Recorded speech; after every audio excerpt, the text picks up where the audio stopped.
Hello and welcome. You're listening to Unspun Live, the Herald's politics podcast. We're in quite a fancy new studio today as we kickstart the podcast ahead of the SNP conference. I'm joined by my political correspondent colleague, Kathleen Nutt. How are you doing, Kathleen? Well, thanks, how are you? Good. And we are recording this just ahead of SNP conference, like I said. I've done an interview with an SNP. It feels odd to call her a rising star, but rising star Cabinet Secretary Màiri McAllan, who was talking to me ahead of the conference all about leadership, the moods, what it's going to be like there. We'll get into all of that, but tell me first off, how is the SNP looking ahead of this party conference? Well, it's an amazing turnaround really for the SNP from where they were about this time last year, certainly July last year, when they had a devastating defeat at the general election and the party was in a very low mood.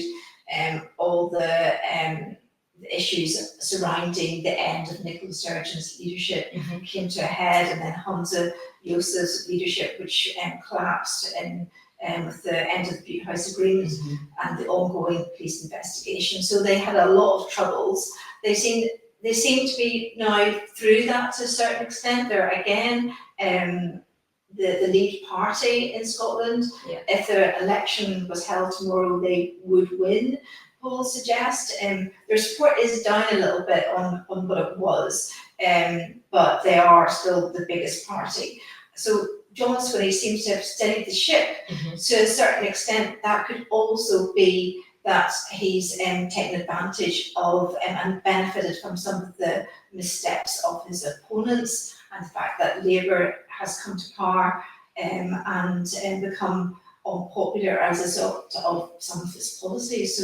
So John Swinney has benefited from Labour's problems, I suppose. So it sounds a bit like John Swinney has kind of filled in the, so to speak, metaphorical potholes of his own party at the moment. Maybe not our own potholes, but that's another matter. But yeah, so we're going into this quite fresh-faced. I guess the focus also on any sort of SNP conference is going to be independence, where they're at with that, what their strategy is. We know that Swinney and Keith Brown, I think, are introducing this strategy that we already know, the majority of seats. If the SNP win a majority of seats at the next Holyrood election, it will give them a mandate for another independence referendum. But just talk me through how that's looking, how the kind of politics of the SNP and independents are they collaborative at the moment? The big issue is that this is not a popular policy among many in the party who've come up with alternative plans. And they fear that, quite reasonably enough, that the SNP is not likely to get a majority next year. It's very difficult for parties to get a majority in Holyrood, and there's only ever been one majority government, which was the SNP government elected in 2011. So it's going to be a huge challenge for John Swinney to do that. And there's a suspicion that among SNP members that he wants to have the strategy to do well, bring the SNP back into power, but not actually really deliver a second independence referendum. So the other issue that's going on in this is that I spoke to Mark Diffley, the pollster, during the week, and he said that the SNP, the polling suggests that while they will become the biggest party next year, they may only get, say, 60 or 62 seats, which is 3 or 5 short of the majority, 65 needed to win a majority, and it's very difficult for them to win over those 5 constituencies so that they need. There's also an aspect where the SNP face in that traditionally people who voted for independence or who supported independence would support the SNP. So the level of support for independence is roughly about 50%, but the level of support the SNP have, according to Mark Diffley, is around about 35%. So there's a 15% gap of people who support independence who actually don't support or vote for the SNP. Yeah. So the SNP is very focused on winning that 15% back. And that's a challenge. Those people have moved maybe to support perhaps the Greens, perhaps Labour, perhaps a small number of all numbers Alba as well. And that's the soft independence.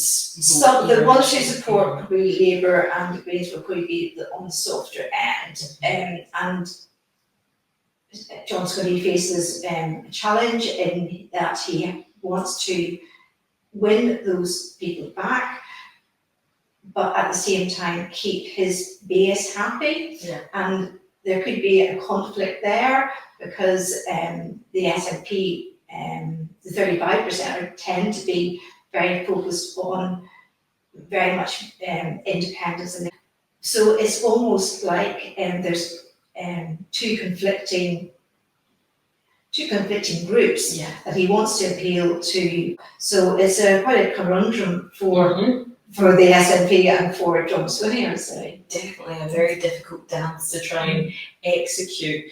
I guess also a part of that I heard about when I was speaking to Mairi McAllan, she mentioned I think I put to her, some people in the SNP find that John Swinney isn't going far enough with his independence plan. Is it kicking it into the long grass a wee bit, trying to get this majority? Pollsters are saying to us, he's falling short at the moment in the trends of the polls. He's not getting that majority. He's kicking it into the long grass. I posed that to her. There's going to be people in the party not happy. Her answer was really interesting. She said, we're a rebellious party by nature. We're not a normal political party. This is who we are. We debate things. We disagree with each other. But what unites us is independence. But saying that, you're kind of agreeing that it is a rebellious issue. There's going to be people who aren't happy. So how do you square that with folk? So yeah, very, very interesting what she was saying there. I think also there's an element of this conference as well that's going to be looking at the past, present and future SNP leaders. Kathleen, you were looking at the issue of Alex Salmond at the conference because it's the first anniversary of his death on, is it the Sunday of the conference? Yes, it'll be the first anniversary of Alex Salmond's death on Sunday, which will be the second day of the SNP conference. And there is a section at the party conference called In Memoriam, where they look back and reflect on members who are no longer with us. And they say the SNP have been reluctant to say whether or not Alex Salmond will be marked in that section. And which is a bit odd. It's sort of odd in a sense because he was SNP leader for 20 years on over 2 occasions. He was the guy that brought in the majority. He brought the majority. He was the first politician ever to win a majority in Holyrood and delivered a referendum and brought up support for independence as well from 27% or so to 50% almost now. So it is odd. But at the same time, it is a very difficult issue for the party, because if the SNP do remember Alex Salmond, that will please Salmond supporters, who are people who are loyal to Alex Salmond in the party, who are many of them, but it may displease people who support Nicola Sturgeon in the party. So there is this tension there. Someone else you mentioned there who is causing them to, I guess, move away from the past is Nicola Sturgeon herself. We know that she will most likely attend this fringe event on the promise, I think, that is in the SNP programme for the conference. I spoke to Mairi McAllan. She used to be a special advisor for Nicola Sturgeon. I asked her, can we expect this former First Minister, this huge figure for the party, to be at the conference. She said she didn't know, obviously we know now she's at this Fringe event, but I definitely got the feeling that they were trying to move away from Nicola Sturgeon as well, set a new leadership. John Swinney as the future was the emphasis. To me, it's quite interesting that they're shying away from all these past SNP leaders. I think so. I think both Alex Salmond and Nicola Sturgeon are hugely important figures for the SNP, and both leaders delivered huge election successes for the party, and brought the SNP into government for the first time, and continued being in government under Nicola Sturgeon. But there is a sense that the way in which their relationship broke down has really cast a shadow over the party. And I think there is a sense that they want to try and move on from that trauma, I suppose, that the party has suffered with the breakdown of their very close relationship. So I think even though John Swinney was a key figure in both Alex Salmond and Nicola Sturgeon's governments, he is now also seen as a sort of face of the future, ironically, despite the fact he was very much a figure associated with the past as well. But yes, I think it's interesting that you've interviewed Mairi McAllan. I think she very much is a sense of just a person for the future of the party. Also, I suppose Stephen Flynn will be interesting too. He's hoping to come up to Hollywood, so there might be a contest there. And I think at one point, Kate Forbes was also seen as a potential leader. No longer at the moment, I suppose you could say. She's stepping down in Hollywood, but she perhaps has left the door open to coming back in future years. She's only in her early 30s, so definitely loads of time to come back. Loads of time to come back. So yes. I guess also what was interesting about this Mairi McAllan interview, just to take us back to that, was she was so much emphasising that John Swinney is our man now. John Swinney has already said if he wins at 2026, he's going to lead the party for that whole term. So we can expect him to be around till about 2029, 2030, around about that time. Sorry if my maths is atrocious, but around that time if we're talking about a term in Hollywood.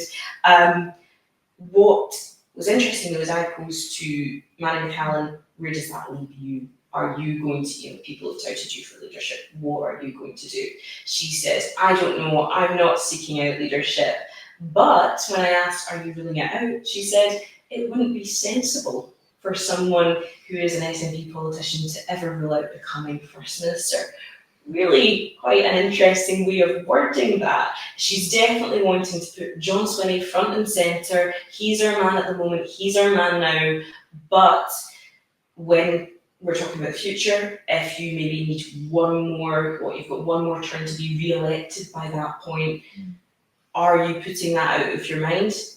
No, is the answer. I think that would be very interesting to watch what happens in the next term. Should the SNP get back into government again, and what position perhaps Mairi McAllan could have in that new government? Could she be perhaps Deputy First Minister? And that would be a clear positioning for her then to succeed. She's definitely the party's favourite, isn't she? She's definitely Hollywood's favourite.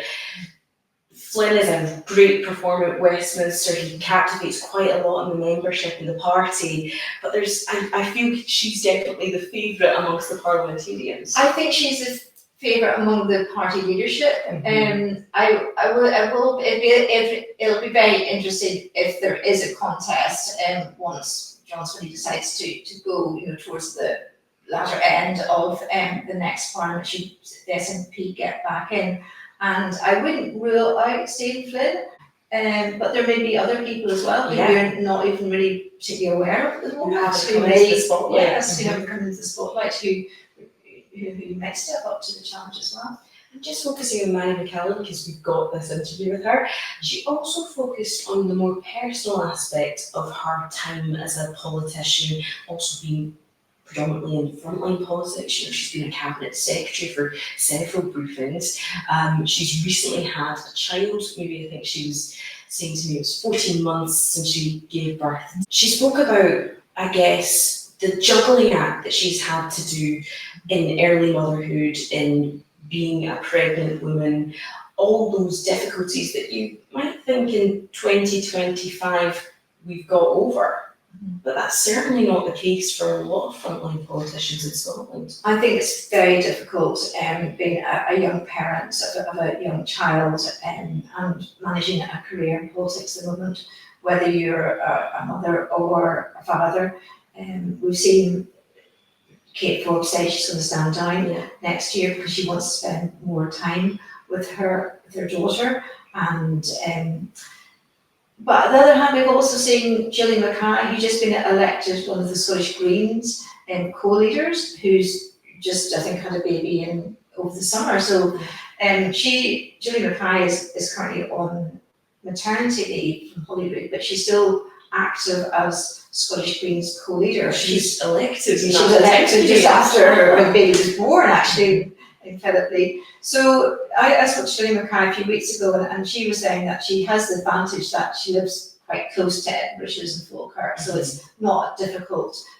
Not as arduous as Kate Forbes. Journey every day, exactly. And her area, I think, that she represented is relatively small as well. Plus, she's got a co-leader to to help out. So it's actually quite it's interesting. It's a helpful relationship that they are set up for those two politicians, that they have each other to support each other. So but I think more work needs to be done. More work needs to be done, definitely, to, I think, improve the situation particularly for women who have young children, because they basically do most of the childcare still. Gillian Mackay, I think, has been talking about getting the creche, moves to getting the creche more like a full-time creche. At the moment it's only open a few hours every day. I think she would like to see it as a full-time creche. And isn't it so depressing that, even before I became a political correspondent, almost a decade ago, I think, if not longer, there were all these talks about making the Scottish Parliament a family-friendly environment. Are we there yet? Absolutely not. Do we need to do work? 100%. But what we can say that's, I guess, a bit of a light at the end of the tunnel around this is that these women are coming forward into frontline politics and showing, even with, childcare responsibilities, even with the whole kind of need for space around being pregnant and giving birth, that whole aspect of a woman's life, if they so choose to go down that route for themselves, whole route around that.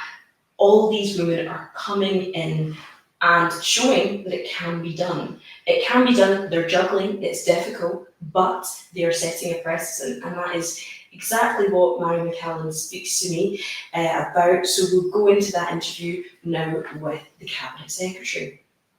Mairi McAllan, thank you very much for joining us on the Herald's Unspun Live podcast. Good to be with you. We're about to go into SNP conference. How are you feeling? I'm feeling good, yes. So I'll be making my way to Aberdeen tomorrow. We're going into it in a very positive frame of mind. We're going into it with a party that's strong, a government that is delivering, and a movement for independence that's uniting. So I'm looking forward to catching up with party activists and members, hearing debates, speaking to stakeholders, and ultimately I think it's going to be a positive weekend. Do you think it will be positive in the conference, truthfully? Because we've just seen this social attitude survey that's come out, support for independence, it's at like 47%, good motivating stuff for the party, the pro-independence party. But then when you compare that to, party support, SNP support, it's quite a bit down. I mean, is this worrying to you? So we have to always work hard to earn support. And of course, the route to independence will be one of the big debates that we have at conference this weekend.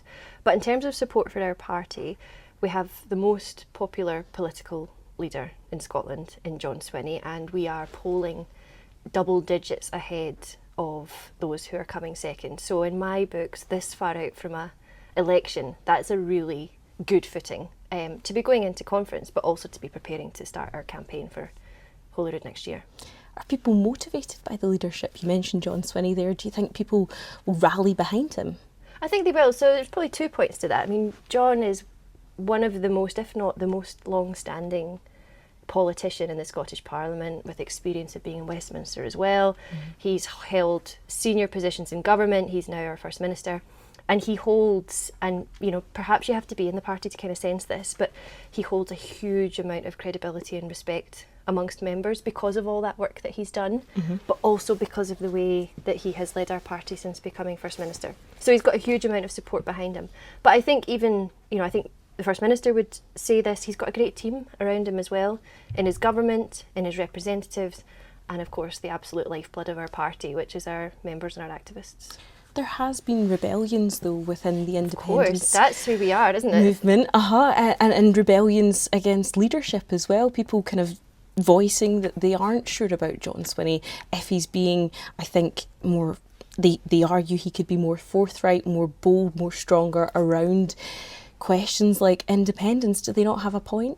So I suppose just a wee comment on our party, first of all, which is to say, and I don't mind saying this, we're not a normal political party. We're not just involved in politics for the day-to-day issues. We are united by a greater cause of believing that Scotland can, should and must become an independent country. And you don't bring together a group of people who feel that way without having debate and, you know, robust disagreements and agreements on things. So that's just who we are. And it kind of goes to the heart of what the SNP is. We are rebellious in many ways. And in terms of the First Minister, he is of course known for being careful, credible, over the detail.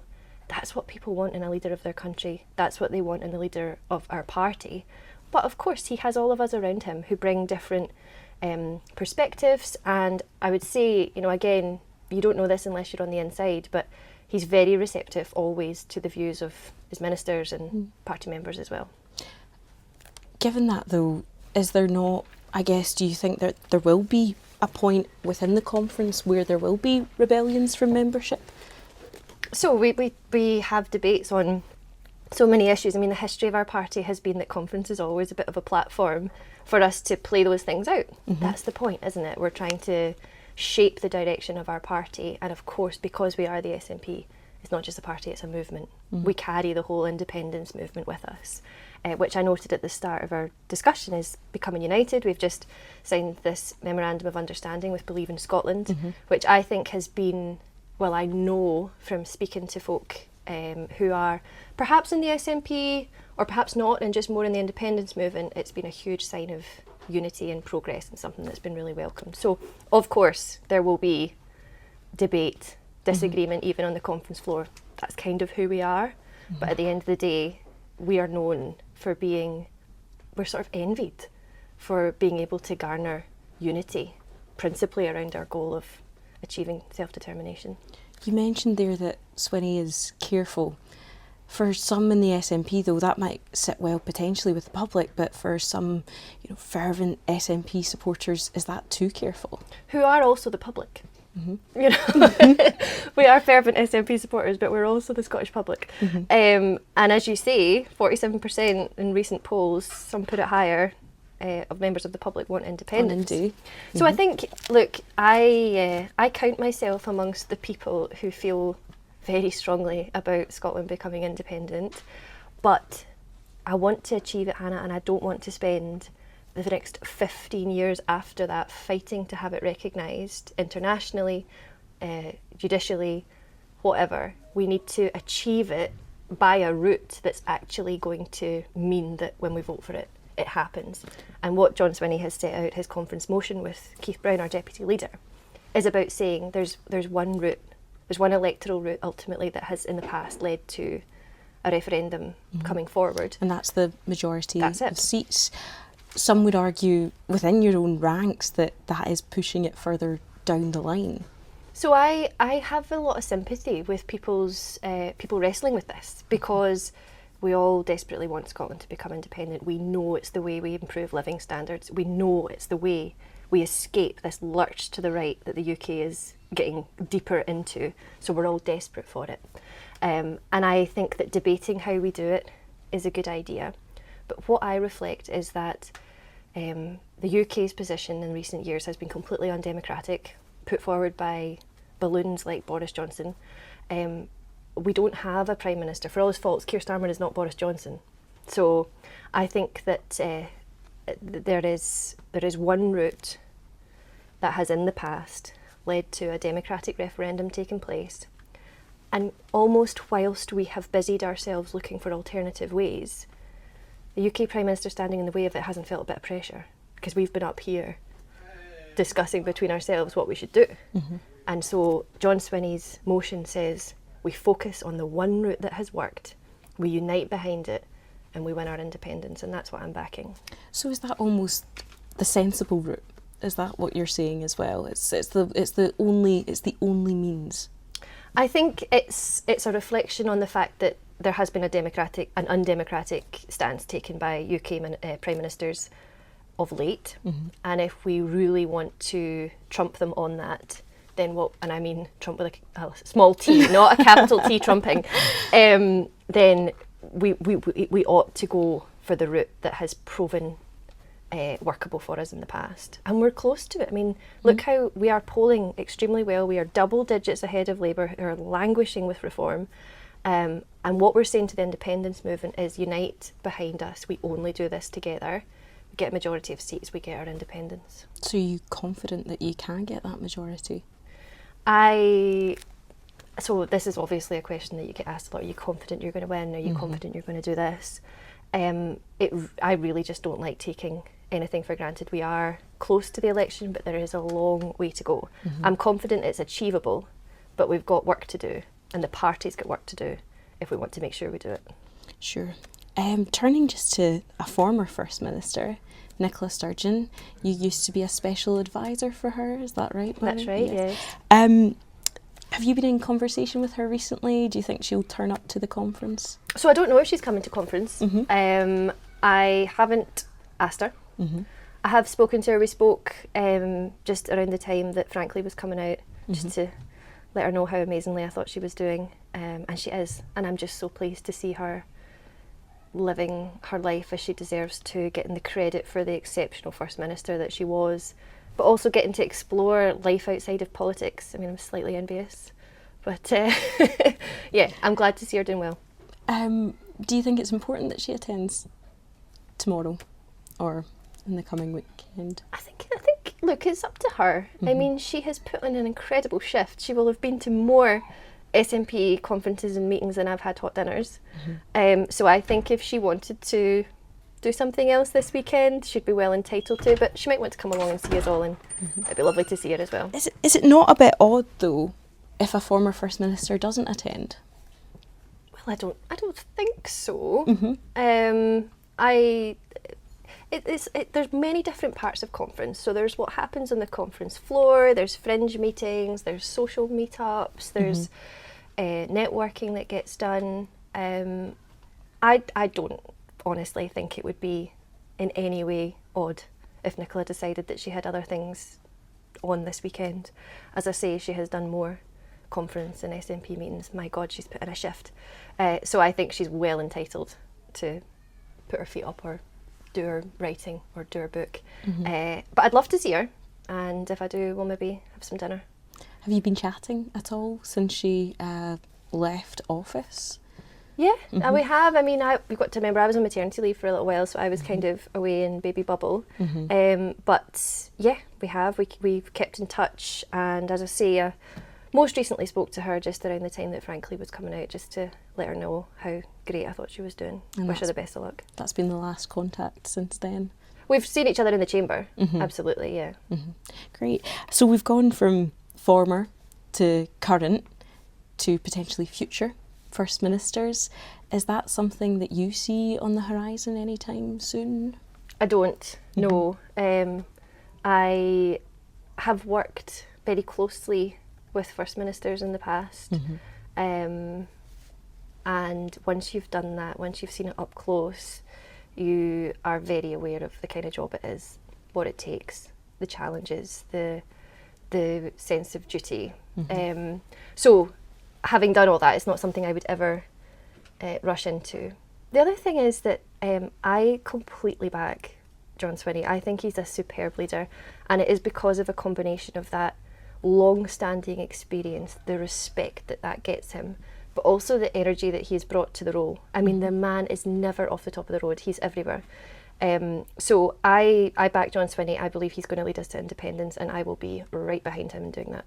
So it's not something that you're considering right now, but you wouldn't rule it out? I think it's not sensible for people in parties to rule things out, because the SNP means the world to me. Scotland achieving independence means the world to me, and I will contribute to that in any way I can until it's realised. But I'm not, just to be clear, intending to or planning to be leader of the party. John Swinney is a fantastic leader. I believe he will lead us to independence, and I'll be right beside him. So does that maybe leave potentially after, I'm trying to do my maths here, 2030? Is that a sort of goal when that might be on the horizon for you? For me, how many times would I have to be re-elected between now and then? 26 and just the once. Oh well. I don't know, Hannah. Honestly, I really don't think that far ahead. Things change on a sixpence in politics, so I don't think, I'm certainly not planning, what would that be, 5 years ahead? No, I'm not. I guess turning to a more personal side of things, Mairi, if you don't mind. Of course.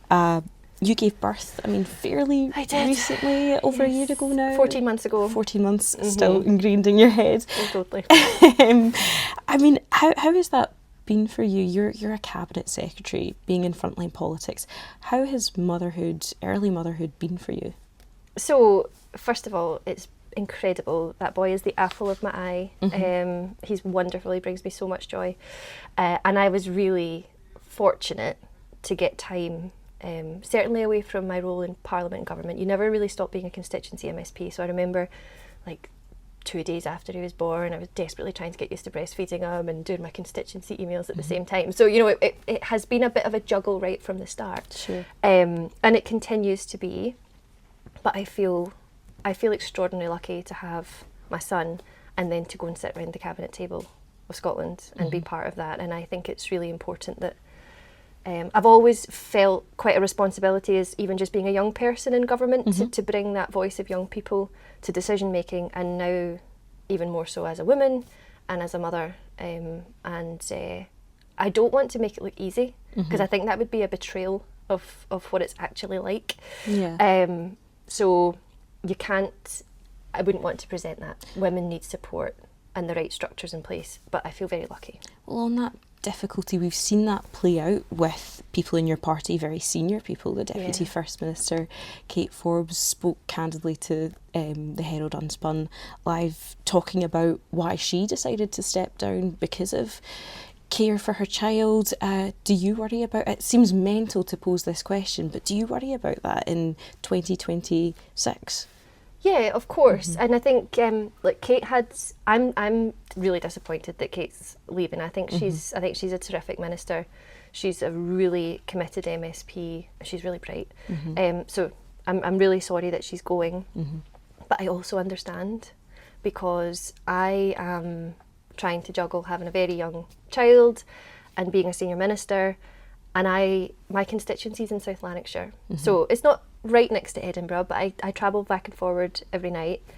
That just isn't an option for Kate. I mean, she's got a 4 or 5 hour commute to get home. So I can quite understand why that just became a completely impossible task, particularly as Naomi that's her daughter, thinking about school. Yeah. What do you do in that scenario? So it's really unfortunate, and I think it should be a bit of a wake-up call to the functions of Parliament, the expectations of government, and every woman who goes through that is kind of blazing a trail. Kate was the first cab sec to take maternity leave, and then I came after her, managed to take a little bit longer. So we're trying to blaze the trail for people to come after us. Sure, but it is a sad reality that it has prevented women from entering frontline politics, maintaining being in frontline politics for such a long time. I mean, Is this something that you worry about? You've mentioned the commute isn't as bad as Kate Forbes's, but is it a concern that you have had to factor in? Well, I think I have always felt that politics is not a job you should necessarily just expect to do forever, because you need to do it when you've got the energy to do it. And as soon as you don't have the energy, you need to move on, because your constituents in your country need people who have that in them. I absolutely still have that energy just now, but obviously being torn between being a mother and being a cabinet secretary wears that down a little bit. The other thing to say is that it's not just having kids that makes things difficult for women in politics. It's such a vicious world, and I think that with social media and with the constant presence of it in our lives, which wouldn't have been the case for politicians a wee while ago, it also has an impact on how much people feel they can keep this up. So do you feel able to keep it up in that sort of world of social media? I do, but you've got to have coping mechanisms. I actually feel stronger now. When I was a little bit younger, I was only 28 when I got elected, and I always used to do interviews and things, and come away and men online who are just obsessed with commenting on what women do. They tell you never to look at online, but it's such a temptation. I know. Well, I don't do it anymore, but I did used to, and I would sort of pick up on the things they'd said about me, and I'd think, right, I must not do that anymore. I must stop that stutter, or speak out, whatever. And then over time you realise it doesn't matter. All they want is for you to say nothing. So there's no point in paying heed to it. There's no point. And it'll be the same for you in journalism and other women who are putting their head above the parapet, So I've stopped looking, and it's very empowering. So is that the only measure that we can take? Are there other measures you think should be enforced for women to help them get into politics? Yeah. Or even stay? Get in and stay, absolutely. So I think there's nothing more powerful than seeing other women do it and looking out for others. So when you came into HQ here, I was telling you how I used to be the receptionist when I was at uni, and when I first saw Nicola come in as First Minister, and there was this woman in her beautiful suit and her high heels, and I just thought, oh my goodness, this is brilliant to see. And that was very influential to me. So we need to support women to enter politics. There's no better support than other women who've done it, providing that, but then also helping them to navigate things like don't look at what people say online. Keep focused on what it is you want to achieve, and don't let other people talk you down. So do you hope that you can set a precedent for young women who are thinking about entering politics? Yeah, hopefully. And I think that comes back to what you were saying to me about being a mum and things. I'm not looking to make it look easy, because I think that would be a bit of a betrayal. So it's about saying we're here, we're not going anywhere, women are going to be around the tables making decisions, because if we're not, we'll be subject to the decisions. But we need support, and we need employers, whether that's in government or in parliament or in whatever organisation, to be flexible, because the contribution that women can make is enormous if we're given the opportunity. Mairi McAllan, thank you very much for joining us on the Herald's Unspun Live. Thank you. And that's all we've got time for on the Herald's Unspun Live podcast. It's been a pleasure. Please do remember to subscribe to us wherever you get your podcasts, and of course keep up to date with all the latest going on, and of course the SNP conference on heraldscotland.com.